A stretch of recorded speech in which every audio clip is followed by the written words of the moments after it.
In July 2011, NASA completed its final Space Shuttle mission.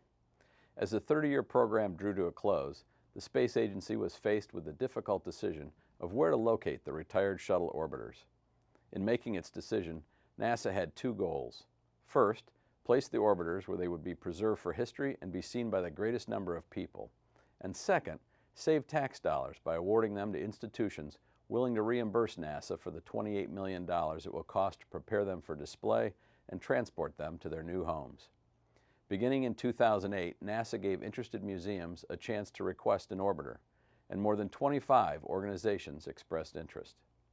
In April 2011, NASA Administrator Charles Bolden announced the orbiters would be awarded to the following locations: Smithsonian's National Air and Space Museum near Washington, D.C., the California Science Center in Los Angeles, the Kennedy Space Center Visitor Complex in Central Florida, and the Intrepid Sea, Air and Space Museum in New York City.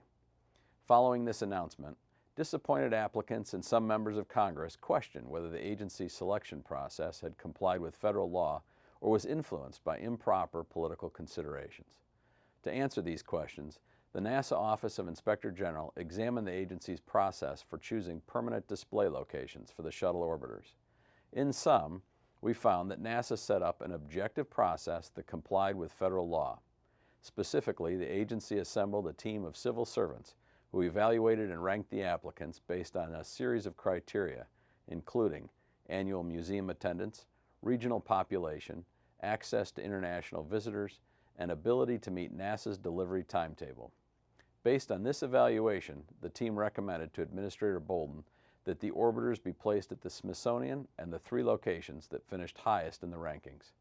The Administrator accepted the team's recommendation. Finally, we found no evidence that the White House, politics, or any other outside force improperly influenced the selection decision. To read the OIG's full report, please visit our website.